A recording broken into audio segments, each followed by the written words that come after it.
ये आकाशवाणी देहरादून है। अब आप डिम्पल सानंद से प्रादेशिक समाचार सुनिए। पहले मुख्य समाचार। प्रधानमंत्री नरेंद्र मोदी की मां हीराबेन का आज अहमदाबाद में निधन हो गया। राज्यपाल गुरमीत सिंह और मुख्यमंत्री पुष्कर सिंह धामी ने उनके निधन पर शोक व्यक्त किया है। सीबीएसई ने 10वीं और 12वीं कक्षा की बोर्ड परीक्षा तिथियों की घोषणा कर दी है। गणतंत्र दिवस परेड के लिए राज्य की मानसखंड पर आधारित झांकी का चयन किया गया है। और टिहरी झील वाटर स्पोर्ट्स कप का समापन हुआ। मध्य प्रदेश बना ओवरऑल चैंपियन।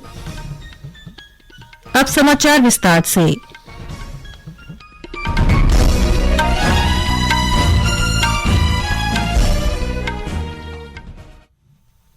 प्रधानमंत्री नरेंद्र मोदी की मां हीराबेन का आज सुबह गांधीनगर के मुक्तिधाम में अंतिम संस्कार किया गया।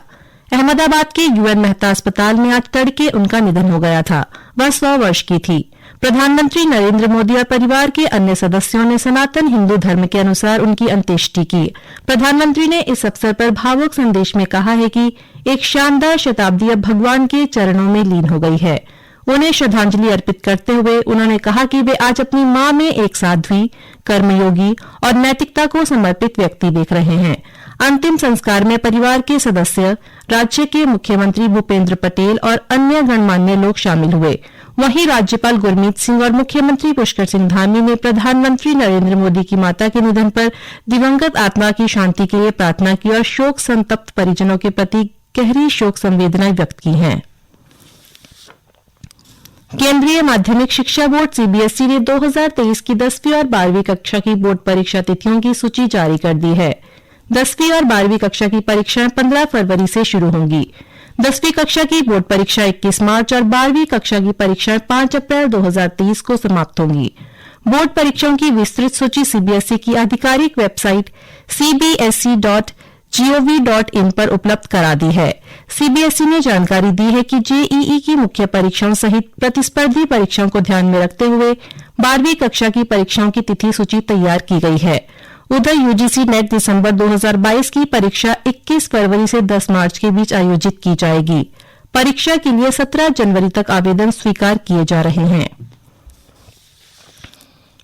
भारतीय क्रिकेट खिलाड़ी ऋषभ पंत सड़क दुर्घटना में घायल हो गए। आज सुबह दिल्ली से रुड़की आते समय उनकी कार हादसे का शिकार हो गई। पुलिस ने मौके पर पहुंचकर उनको अस्पताल पहुंचाया। हरिद्वार के वरिष्ठ पुलिस अधीक्षक अजय सिंह ने बताया कि हादसा सुबह करीब 5:22 पर हुआ। उनको तत्काल अस्पताल पहुंचाया गया। प्राथमिक उपचार के बाद ऋषभ पंत को देहरादून के एक निजी अस्पताल के लिए रेफर किया गया। अस्पताल के डॉक्टर ने बताया कि ऋषभ पंत की हालत खतरे से बाहर है। उधर मुख्यमंत्री पुष्कर सिंह धामी ने वाहन दुर्घटना में घायल क्रिकेटर ऋषभ पंत के बारे में अधिकारियों से जानकारी लेते हुए उनके समुचित इलाज की व्यवस्था सुनिश्चित करने के निर्देश दिए हैं। गणतंत्र दिवस परेड 2023 के लिए उत्तराखंड की झांकी का अंतिम चयन कर लिया गया है। मानसखंड पर आधारित प्रस्तावित झांकी को केंद्र सरकार ने प्रदर्शित करने की स्वीकृति दे दी है। सूचना विभाग के महानिदेशक बंशीधर तिवारी ने बताया कि झांकी के आगे और मध्य भाग में कॉर्बेट नेशनल पार्क में विचरण करते हुए हिरन, बारहसिंगा, घुरल, मोर और राज्य में पाए जाने वाले विभिन्न पक्षियों को दर्शाया गया है, जबकि झांकी के अन्य भाग में प्रसिद्ध जागेश्वर मंदिर समूह और देवदार के वृक्षों को देखा जा सकता है। उत्तराखंड की प्रसिद्ध लोक कला एप्पन का भी झांकी में समावेश किया गया है। झांकी के साथ उत्तराखंड की लोक संस्कृति का प्रदर्शन करने के लिए छोलिया नृत्य का दल भी शामिल होगा। स्वास्थ्य मंत्री डॉक्टर धन सिंह रावत ने हल्द्वानी में राष्ट्रीय स्वास्थ्य मिशन के अंतर्गत आने वाली योजनाओं की समीक्षा की। इस दौरान उन्होंने जिला मुख्य चिकित्साधिकारी को जिले के सभी अस्पतालों में सीसीटीवी लगाने और बायोमेट्रिक उपस्थिति को अनिवार्य करने के साथ ही 108 आपातकालीन सेवा के रिस्पांस टाइम को और कम करने के निर्देश दिए। स्वास्थ्य मंत्री ने बताया कि जल्द जिले में अस्पतालों के इंफ्रास्ट्रक्चर, डॉक्टरों और लैब की कमियों को दूर किया जाएगा। उन्होंने प्रत्येक ब्लॉक में डॉक्टरों की व्यवस्था होने के बाद सामुदायिक स्वास्थ्य अधिकारियों के माध्यम से गांव में स्वास्थ्य चौपाल लगाने के निर्देश भी दिए। ये समाचार आकाशवाणी देहरादून से प्रसारित किए जा रहे हैं। टिहरी वाटर स्पोर्ट्स कप में मध्य प्रदेश की टीम ने ओवरऑल चैंपियन का खिताब जीता है। भव्य रंगारंग कार्यक्रमों के साथ स्पोर्ट्स कप का समापन हो गया। इस मौके पर कैबिनेट मंत्री सुबोध उनियाल ने ओवरऑल विजेता ट्रॉफी को ट्रॉफी प्रदान की। उन्होंने कहा कि टिहरी को साहसिक खेलों और पर्यटन के क्षेत्र में दुनिया का बेस्ट डेस्टिनेशन बनाने के लिए सरकार प्रयास कर रही है। निकट भविष्य में कयाकिंग और कैनोइंग अकेडमी खोलने से टिहरी और उत्तराखंड के स्थानीय युवाओं को यहां पर प्रशिक्षण दिया जाएगा। इस मौके पर टिहरी विधायक किशोर उपाध्याय ने कहा कि टिहरी झील को विश्व स्तरीय पर्यटन केंद्र बनाने के लिए गंभीरता से प्रदेश और केंद्र सरकार कार्य कर रही है। देहरादून में जनवरी के दूसरे सप्ताह से रूफटॉप गार्डनिंग योजना शुरू होने जा रही है। इसके लिए घर की छत पर बागवानी करने के लिए 25,000 का अनुदान दिया जाएगा। इसके तहत शहरवासी 300 वर्ग फीट क्षेत्रफल में छत पर बागवानी कर योजना का लाभ उठा सकते हैं। किराएदार भी छत पर बागवानी कर रूफटॉप गार्डनिंग योजना का लाभ ले सकते हैं। कृषि मंत्री गणेश जोशी ने कृषि एवं उद्यान विभाग के अधिकारियों के साथ हुई समीक्षा बैठक में ये जानकारी दी। कृषि मंत्री ने अधिकारियों को शीतकाल में बागवानी करने वाले किसानों को सेब की उच्च गुणवत्ता युक्त पौध उपलब्ध कराने के निर्देश दिए। इस दौरान उन्होंने मिलेट मिशन के अंतर्गत प्रदेश भर में मंडुआ, रामदाना, जंघोरा का कलेक्शन सेंटर खोलने के निर्देश दिए। उन्होंने उत्तर प्रदेश की तर्ज पर राज्य में भी एग्री मॉल बनाने को कहा। उन्होंने कहा कि एग्री मॉल बनने से राज्य के जैविक उत्पादों को बढ़ावा मिलेगा। आईटीडीए के drone application and research centre की ओर से आयोजित 2 दिवसीय पहली अंतर जिला ड्रोन प्रतियोगिता का समापन हो गया है। ड्रोन प्रतियोगिता में state wise area network, e district, police, telecom, ITDA, कैल्क जैसे विभिन्न सरकारी विभागों से संबंधित उत्तराखंड के 13 जिलों के प्रतिभागी शामिल हुए। 2 दिवसीय प्रतियोगिता का समापन आईटीडीए निदेशक अमित कुमार सिन्हा ने किया।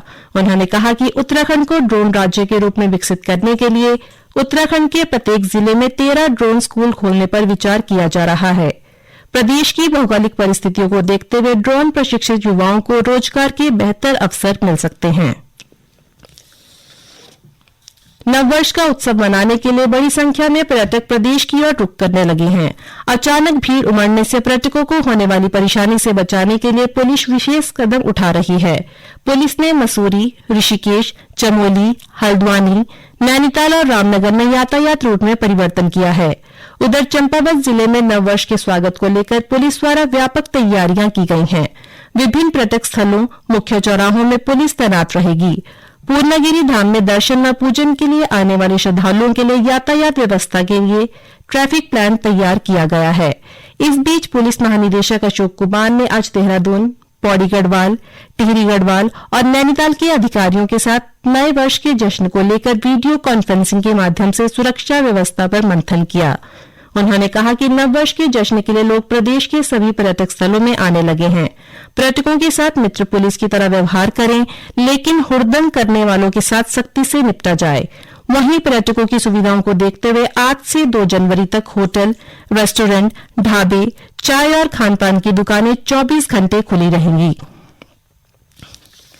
प्रदेश में शीतलहर और कोहरे का कहर जारी है। देहरादून समेत कई जिलों में दिन भर हल्के बादल छाए रहने से तापमान में गिरावट दर्ज की गई है।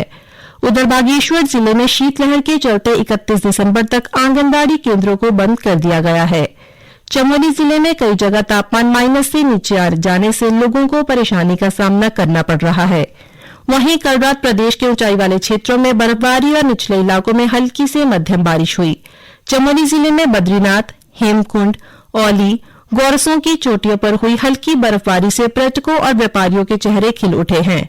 नए वर्ष के लिए औली पहुंचे पर्यटकों ने बर्फबारी का लुत्फ उठाया। उधर उत्तरकाशी के गंगोत्री और यमुनोत्री धाम सहित ऊंचाई वाले क्षेत्रों में हल्की बर्फबारी हुई, जबकि हर्षिल घाटी में बूंदाबांदी होने से ठंड बढ़ गई है। उधर पिथौरागढ़ और बागेश्वर के ऊंचे हिमालयी क्षेत्रों में हल्की बर्फबारी हुई। मौसम विभाग ने आज उत्तरकाशी, चमोली, रुद्रप्रयाग, बागेश्वर, पिथौरागढ़ में कहीं कहीं हल्की बूंदाबांदी के साथ बर्फबारी की संभावना जताई है। अंत में मुख्य समाचार एक बार फिर।